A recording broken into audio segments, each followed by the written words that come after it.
नमस्कार एंड जय हिंद। स्वागत है आप सबका मैथ्स की एक और शानदार वीडियो में। आज की इस क्लास में हम एक्सरसाइज 7.11 के क्वेश्चन नंबर 11 से आगे के क्वेश्चंस करेंगे। क्वेश्चन नंबर 10 तक हम पहले ही अपलोड कर चुके हैं, अब बारी है क्वेश्चन नंबर 11 को करने की। बट हमें क्वेश्चन नंबर 11 में इंटीग्रेशन करना है, जिसमें लोअर लिमिट दे रखी है माइनस का पाई/2 और अपर लिमिट दे रखी है प्लस का पाई/2 साइन स्क्वायर एक्स dx। जो हमें 7 प्रॉपर्टीज दे रखी हैं, अगर आप उनसे इसकी लिमिट मिला के देखोगे तो ये लिमिट कुछ ऐसी दिखती है, -a से लेके प्लस के a तक। 7 की 7 प्रॉपर्टीज में केवल प्रॉपर्टी नंबर 7 ही ऐसी है जो हमें -a से लेके a वाली लिमिट के बारे में कुछ बताती है। प्रॉपर्टी नंबर 7 कहती क्या है? प्रॉपर्टी नंबर 7 कहती है कि अगर किसी भी फंक्शन में इंटीग्रेशन हो रहा है और लिमिट दे रखी है -a से लेके a तक, तब दो केस बनते हैं। पहला केस में क्या होगा कि 2 आगे आ जाएगा, लोअर लिमिट 0 हो जाएगी, अपर लिमिट a ही रहेगी और बाकी का फंक्शन ऐसे ही रहेगा। ठीक, ऐसा कब होगा?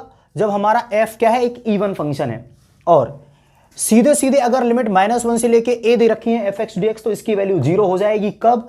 अगर f एक ऑड फंक्शन है।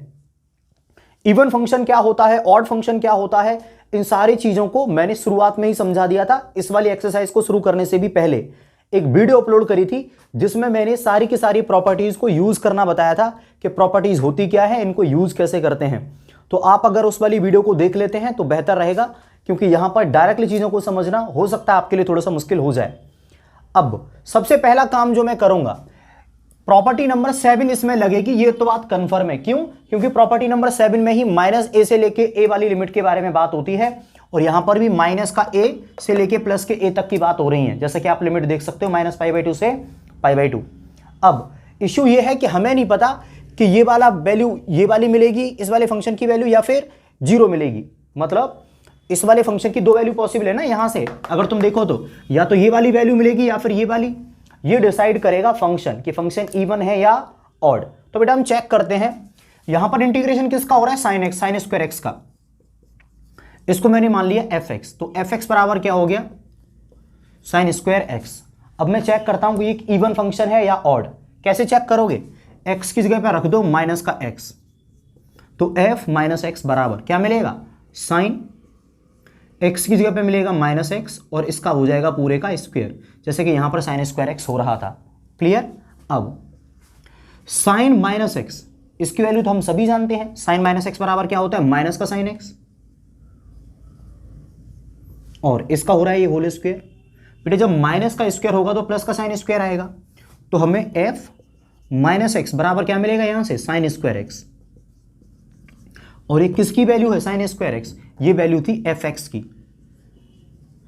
तो जब कभी भी हम अगर फंक्शन में x की जगह पे -x रख दें और हमारा वही फंक्शन वापस आ जाए, तो ये क्या होगा, एक इवन फंक्शन होगा।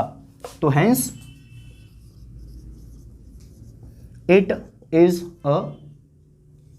Is an even function. ये क्या है, इवन फंक्शन है। लेकिन अगर यही हमें साइन स्क्वायर की जगह पे माइनस का साइन स्क्वायर मिलता, यानी जो वैल्यू है वो नेगेटिव हो जाती, तब मैं क्या कहता, ये एक ऑड फंक्शन हो जाता। ठीक है, लेकिन इस वाले केस में ये एक इवन फंक्शन ही है। ऑड फंक्शन आगे क्वेश्चंस में आएंगे, तो तब तक के लिए धैर्य रखिए। अब मुझे इतना पता चला, मैंने साइन स्क्वायर एक्स को fx माना, इसमें x की जगह पे क्या रखा, -x, यहां पर वैल्यू रखी, सॉल्व करके क्या मिला, साइन स्क्वायर एक्स, और ये तो वही फंक्शन वापस आ गया, तो इसको मैंने क्या कह दिया, एक इवन फंक्शन। हमें ये तो पता चल गया कि ये वाला फंक्शन इवन फंक्शन है। अब इवन फंक्शन होने के केस में होता क्या है, आप इधर देखो, जब हमारा f एक इवन फंक्शन है तो हम क्या करते हैं, लोअर लिमिट को 0 कर देते हैं, अपर लिमिट सेम रहेगी, fx dx भी सेम रहेगा और आगे 2 आ जाएगा। तो क्योंकि हमारा जो साइन स्क्वायर एक्स है ये भी क्या है, एक इवन फंक्शन है, तो मैं क्या करूंगा, i बराबर लोअर लिमिट 0 हो जाएगी, अपर लिमिट सेम रहेगी और बाकी की सारी चीजें भी सेम रहेंगी, sign square x dx। Clear? और आगे क्या आ जाएगा, 2। ठीक, मैंने इसको नाम दे दिया इक्वेशन नंबर 1। अब अगर आप देखोगे तो लोअर लिमिट क्या मिल गई, 0, और मैंने आपको बताया है कि जब भी लोअर लिमिट 0 मिले आप हमेशा प्रॉपर्टी नंबर 4 लगा दो। तो बेटा मैं यहां पर भी प्रॉपर्टी नंबर 4 लगा दे रहा हूं। आप कहोगे सर प्रॉपर्टी 4 है क्या, लिख दे रहा हूं। P4 देखो, प्रॉपर्टी 4 कहती है कि अगर कभी भी लोअर लिमिट 0 है और अपर लिमिट है a, sorry, F x D x. तो होता क्या है, बाकी सारी चीजें सेम रहने दो, बस इस x को अपर लिमिट में से घटा दो और बाकी की सारी चीजें डिट्टो सेम। तो बेटा यहां पर भी मैं लिखूंगा बाय यूजिंग P4,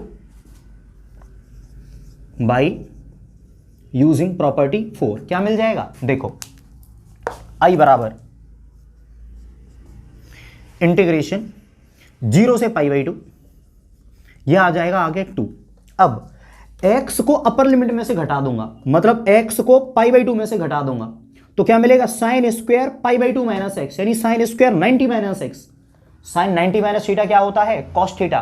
तो साइन स्क्वायर 90 माइनस एक्स क्या होगा, कॉस थीटा। अब यहां पर स्क्वायर लगाए तो यहां पर भी कितना आ जाएगा, कॉस स्क्वायर एक्स dx। जिसको भी ये समझ में नहीं आ रहा हो बेटा, बिल्कुल क्वेश्चन नंबर 1 की तरह है, ये सेम वैल्यूज थी, ठीक। तो जैसे ही मैंने इसमें प्रॉपर्टी नंबर 4 लगाई तो क्या हो गया, एक्स के पे लिख दिया π/2 माइनस एक्स, और साइन स्क्वायर π/2 माइनस एक्स क्या हो गया, कॉस स्क्वायर एक्स, ठीक है।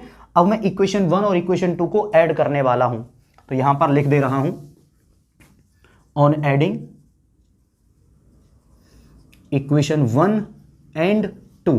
देखो बेटा क्या मिलेगा, यहां पर i और यहां पर i दोनों जोड़ के क्या हो जाएंगी, 2i बराबर, यहां पर भी 2 दिखेगा तो मैं यहां पर भी 2 दिखेगा तो कॉमन आके 2 हमें यहीं पर मिल जाएगा। यहां पर 0 से π/2 लिमिट, यहां पर भी 0 से π/2 लिमिट, तो यही हो जाएगा 0 से π/2 लिमिट। यहां पर साइन स्क्वायर एक्स, यहां पर कॉस स्क्वायर एक्स, दोनों जोड़ेंगे, sign square x plus cos square x क्या हो जाएगा 1, और बाद में क्या लिखा हुआ है dx। आगे 2i बराबर 2, 1 का इंटीग्रेशन क्या होगा, 1 का इंटीग्रेशन हो जाएगा x, लिमिट क्या लगेंगी 0 से π/2। यहां भी 2 था, यहां भी 2 है, 2 से 2 कट जाएगा, मिलेगा क्या, i बराबर x की जगह पहले तो अपर लिमिट आएगी π/2 माइनस, फिर लोअर लिमिट आएगी 0। अब π/2 में से 0 घटाओगे तो क्या मिलेगा, सीधा सीधा π/2। यह है हमारा आंसर क्वेश्चन नंबर 12। बेटा हमें इंटीग्रेशन करना है, i is equal to limit दे रखे हैं 0 से pi x upon 1 plus sine x dx। अगर आप शुरुआत से मेरी वीडियो देख रहे हैं एक्सरसाइज पहली वाली से, या फिर इसी वाली एक्सरसाइज के अगर आपने सारे क्वेश्चंस देखे हैं, तो आपको एक चीज़ तो समझ में आ गई होगी कि इसमें प्रॉपर्टी नंबर 4 लगेगी। क्यों, लोअर लिमिट 0 है, और मैंने कहा है जब भी लोअर लिमिट 0 दिखे प्रॉपर्टी नंबर 4 लगा दो, आंख बंद करके, मैंने कहा है लगा दो मेरा नाम लेके। तो यहां पर बेटा प्रॉपर्टी नंबर 4 लगेगी। प्रॉपर्टी 4 कहती क्या है कि अगर कभी भी लोअर लिमिट 0 हो, अपर लिमिट a हो एफ एक्स डी एक्स में, तो एक सिंपल सा काम करो, बाकी सारी चीजें तो सेम रहने दो, बस x को अपर लिमिट में से घटा दो, यानी x को a में से घटा दो। तो यहां पर भी मैं यहां पर लिखूंगा बाय यूजिंग प्रॉपर्टी नंबर 4 क्या मिलेगा, देखो प्रॉपर्टी 4 को यूज करने पर देखो क्या मिलेगा, इसको मैंने इक्वेशन नंबर 1 नाम दे दिया। i बराबर 0 से पाई, x को अपर लिमिट में से घटाऊंगा तो क्या हो जाएगा, पाई माइनस का x upon 1 plus sine pi minus का x और बाकी का dx।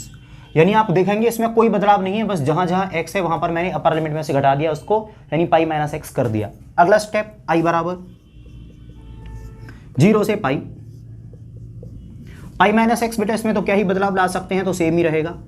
1 plus sine 180 minus x, sine 180 minus x भी क्या होगा, साइन एक्स होगा, बेसिक ट्रिग्नो तो पढ़ी है ना, ये 180 होता है, इससे इधर आओगे तो साइन एक्स प्लस का ही होता है, तो क्या हो जाएगा ये साइन एक्स और बाद में dx।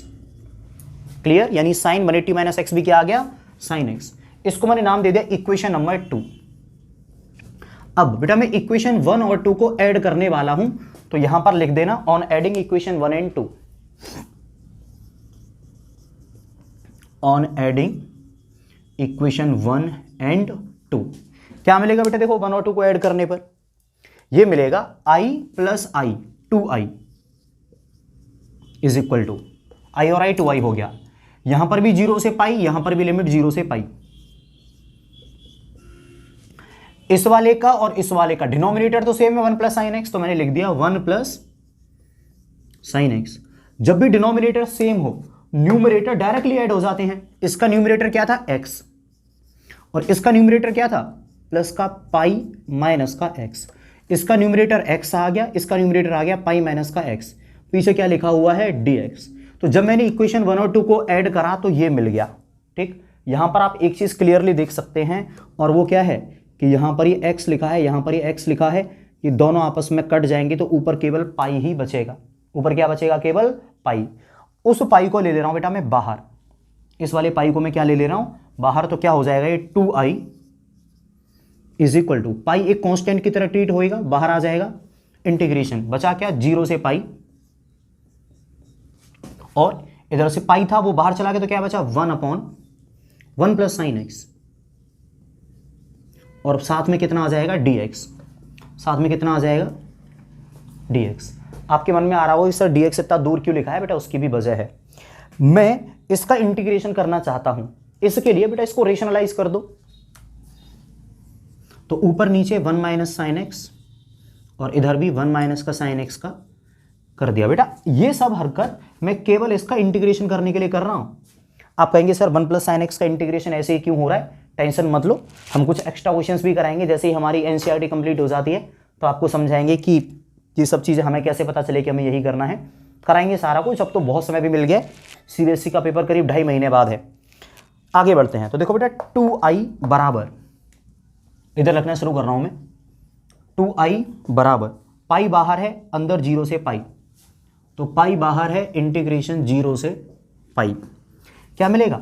1 माइनस साइन एक्स, तो ऊपर आ जाएगा भाई 1 माइनस साइन एक्स का 1 में इंटू, तो 1 माइनस का साइन एक्स अपॉन, नीचे क्या मिलेगा? देखो ये मिलेगा 1 माइनस साइन एक्स और 1 प्लस साइन एक्स, दोनों का इंटू करोगे a plus B, A minus B, ठीक है।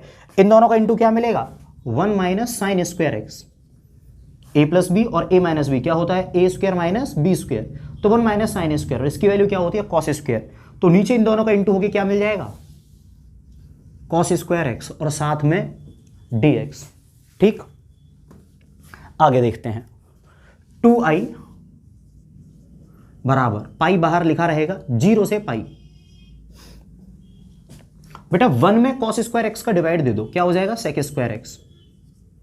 भाई 1 के अपॉन में मैंने कॉस स्क्वायर ले लिया, क्या हो गया? Sec square x, minus sine के अपॉन में कॉस स्क्वायर ले लिया। आप लेके देखो, साइन एक्स के अपॉन में cos square, cos square x को मैं 2 बार लिख लेता हूं, cos x into cos x, तो एक sine x into cos x, ये तो बनेगा 10, और एक 1 अपॉन कॉस क्या बनेगा? सेक।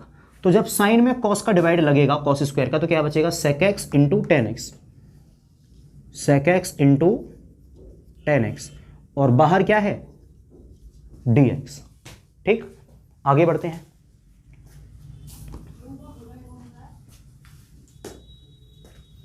टू आई बराबर पाई। अब देखो बेटा इन दोनों का इंटीग्रेशन हो जाएगा और उसमें लिमिट लग जाएगी 0 से पाई, तो ये काम भी बेटा मैं कर ही दे रहा हूं।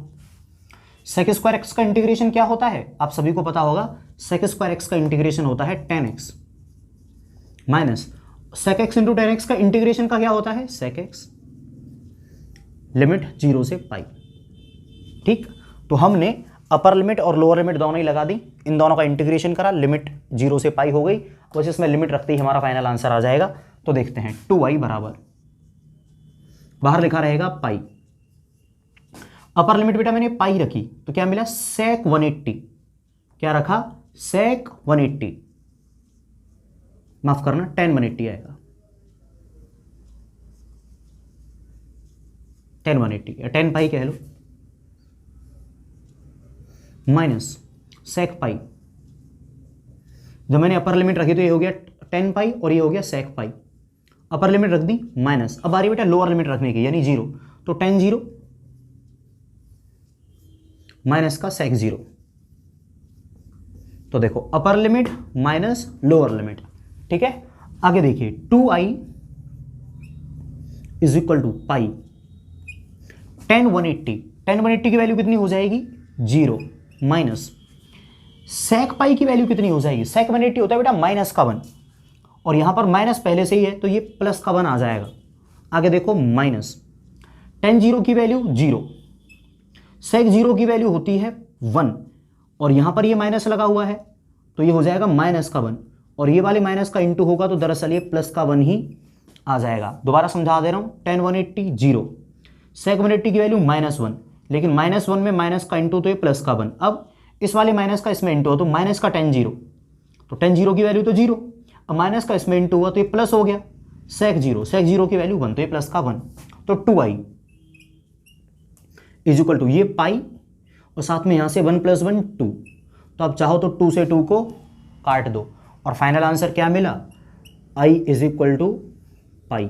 यानी हमें जो इंटीग्रेशन करना था फंक्शन उसको हमने i माना था और उसकी वैल्यू क्या आ गई, पाई। ठीक है, समझ ना आने की केस में रिपीट करके देख लो।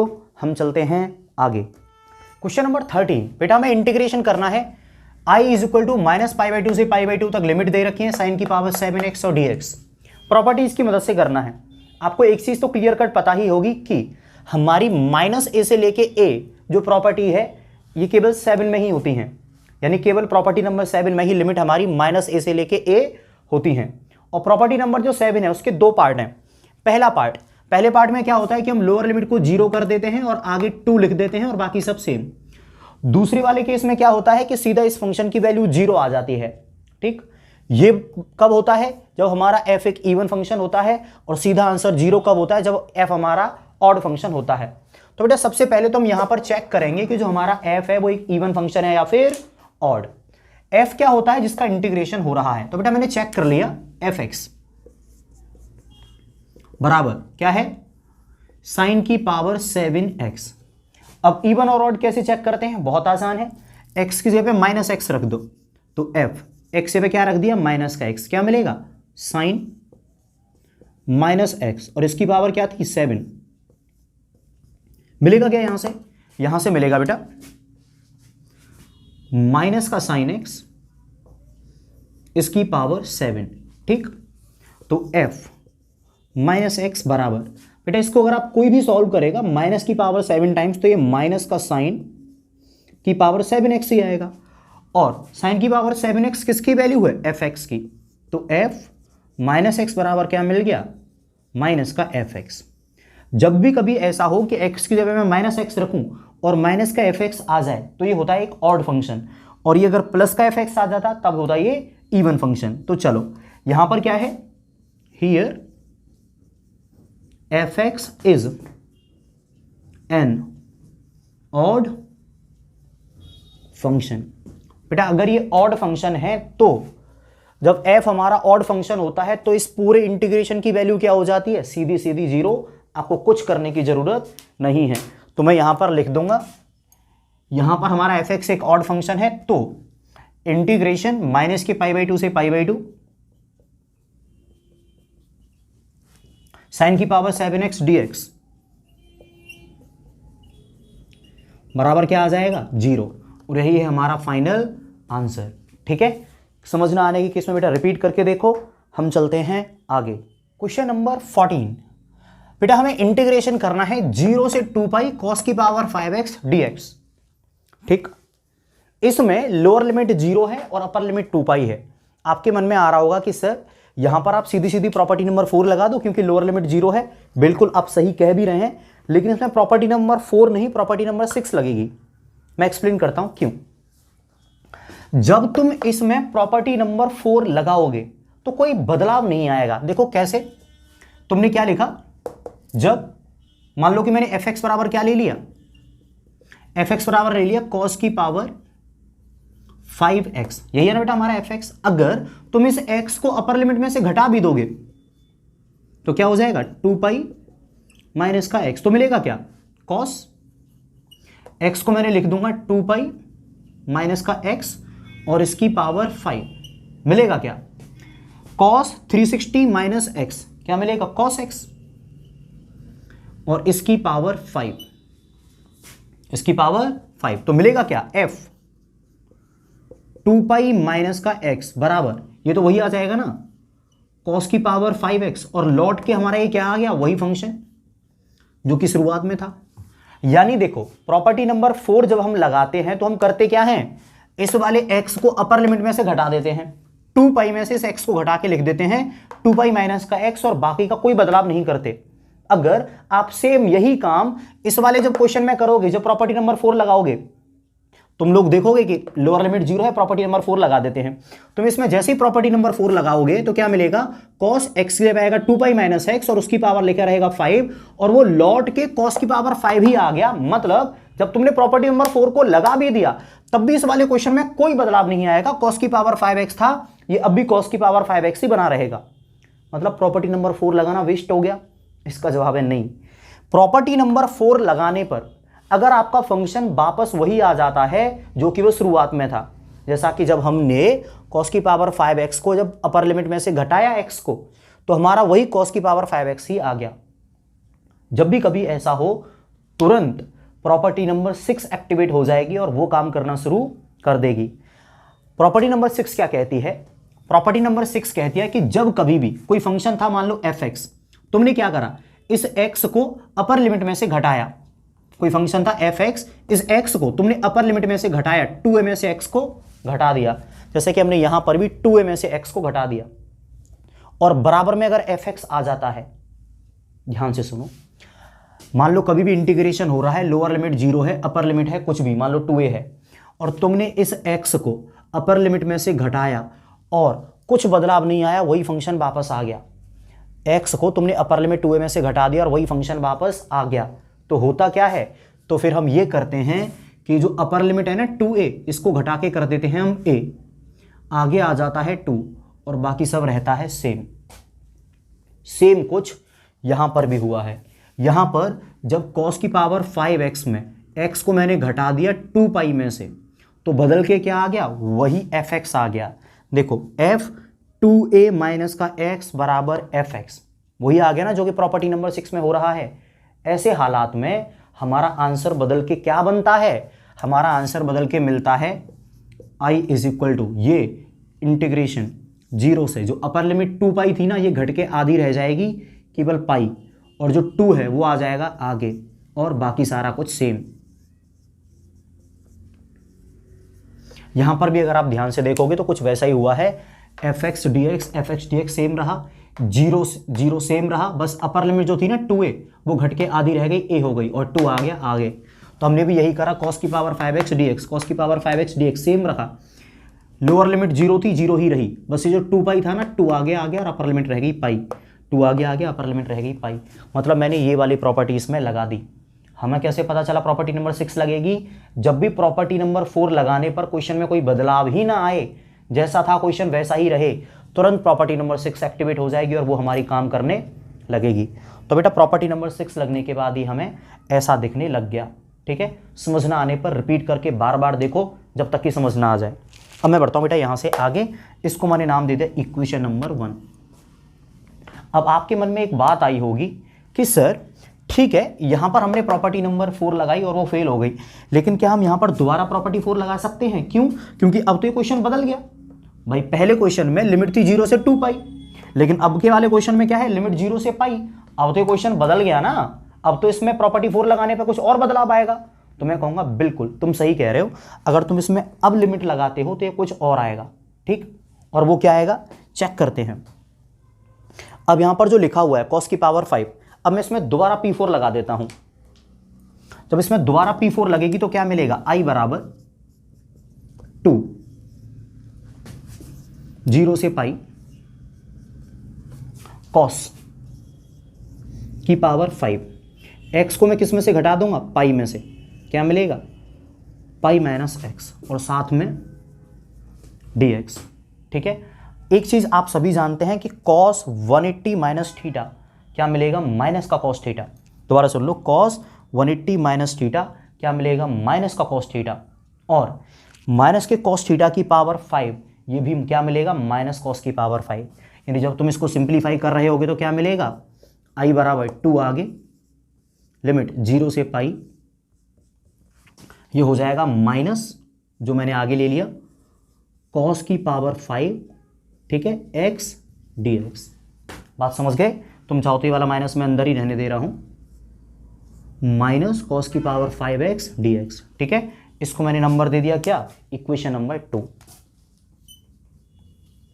अब बेटा इक्वेशन 1 और 2 दोनों को मैं ऐड करने वाला हूं, तो यहां पर मैंने लिख दिया ऑन एडिंग इक्वेशन 1 एंड 2 क्या हो जाएगा, यहां से मिलेगा i, यहां से मिलेगा i, i प्लस आई क्या हो गया 2i बराबर, यहां पर 2 था, यहां पर 2 था, सेम आ जाएगा 2। लिमिट क्या थी 0 से पाई, यहां पर लिमिट 0 से पाई, यहां पर मिला cos की पावर 5x और यहां क्या मिला माइनस cos की पावर 5x। फिर जब दोनों को जोड़ोगे तो क्या मिलेगा 0 और साथ में dx। अब बेटा 0 का इंटीग्रेशन क्या आएगा 0, तो 2i बराबर ये पूरी साइड घट के क्या हो जाएगी 0 और i बराबर क्या हो जाएगा 2 भी इधर चला जाएगा 0 की तरफ, तो क्या हो जाएगा 0। तो इस वाले पूरे फंक्शन का इंटीग्रेशन ही क्या आ गया 0। बेटा यहाँ तक समझ में ना आने के केस में आप एक बार रिपीट करके देख लो। एक छोटी सी चीज़ जो कि ज़रूरी है वो मैं और समझा देता हूँ। वो क्या है बेटा, जब हमने इस वाले स्टेप में क्या करा, प्रॉपर्टी नंबर 4 लगाई, मतलब अपर लिमिट में से x को घटाया, पाई में से x को घटाया, तो क्या मिला ये वाला फंक्शन नेगेटिव हो जाएगा ना खुद का। और जब भी अपर लिमिट में से जब हम x को घटाएं और फंक्शन क्या हो जाए नेगेटिव हो जाए, तो फाइनल आंसर 0 ही आता है। ऐसा मैं नहीं कह रहा बेटा, प्रॉपर्टी नंबर 6 ही कहती है। क्या कहती है, प्रॉपर्टी नंबर 6 के 2 पार्ट हैं। एक तो पहला पार्ट तो हम समझ ही चुके थे, दूसरा पार्ट क्या कहता है कि अगर लिमिट हो 0 से 2a fx dx तो इसकी पूरी वैल्यू क्या हो जाती है 0। कब, अगर तुम अपर लिमिट में से x को घटाओ, 2a में से x को घटाओ और हमारा फंक्शन माइनस का fx आ जाए, यानी हमारा फंक्शन क्या हो जाए नेगेटिव हो जाए, तो सीधा सीधा इसकी वैल्यू क्या हो जाती है 0।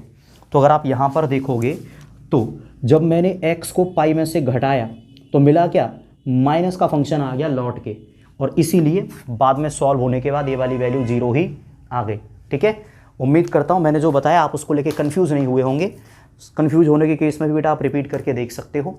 ये वाला क्वेश्चन खत्म हो गया, हम चलते हैं आगे। क्वेश्चन नंबर 15 बेटा हमें इंटीग्रेशन करना है जहाँ पर लिमिट है 0 से π/2 sin x माइनस का cos x अपन 1 plus sin x into cos x dx। बिल्कुल बेटा लोअर लिमिट 0 है, ठीक है, तो मैं क्या करूँगा प्रॉपर्टी नंबर 4 लगा दूंगा।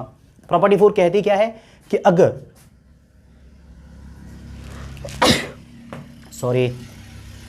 अगर लोअर लिमिट 0 है तो आप क्या करो, पूरे फंक्शन को सेम रहने दो, बस x को अपर लिमिट में से घटा दो, यानी x पे क्या लिख दो a माइनस का x। तो बेटा यहां पर भी मैं क्या लिखूंगा बाय यूजिंग प्रॉपर्टी नंबर 4, इसको नाम दे दे रहा हूं इक्वेशन नंबर 1। मिलेगा क्या बेटा, देखो i बराबर 0 से π/2 सेम रहेगा, अपर लिमिट को x में किस में से घटा दूंगा π/2 में से, देखो क्या मिलेगा साइन x से पे क्या आएगा π/2 minus x minus cos x से पे क्या आएगा π/2 माइनस x को अपर लिमिट में से घटा दे रहा हूं, यानी π/2 में से घटा दे रहा हूं, 1 प्लस साइन x से पे क्या आया π/2 माइनस का x इंटू कॉस x से पे क्या आएगा π/2 माइनस का x और साथ में dx। आगे क्या होगा i बराबर 0 से π/2 साइन 90 माइनस थीटा क्या होता है कॉस थीटा, तो ये हो जाएगा cos x minus cos 90 minus x sine x upon 1 plus sine 90 minus x क्या हो जाएगा cos x, cos 90 minus x क्या हो जाएगा साइन x, साथ में dx इक्वेशन नंबर 2। ठीक, अब बेटा मैं क्या करने वाला हूं, इक्वेशन नंबर 1 और 2 को ऐड करने वाला हूं। तो ऑन एडिंग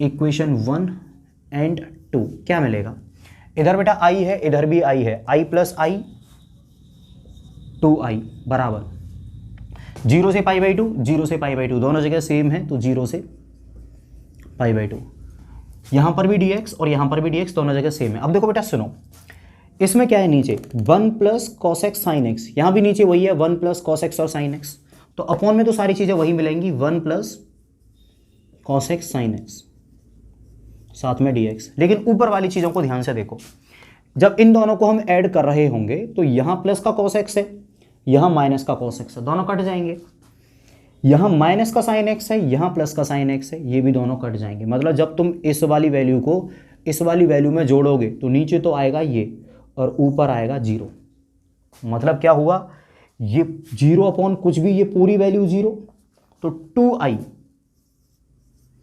बराबर सब कुछ क्या मिला 0, और 2 को भी इधर भेज दोगे तो i बराबर भी क्या आ गया 0। मतलब इस वाले फंक्शन का इंटीग्रेशन क्या आया 0।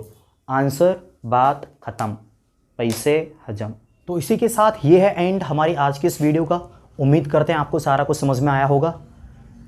उम्मीद करते हैं आप अगले वीडियोस भी ज़रूर विजिट करने आओगे।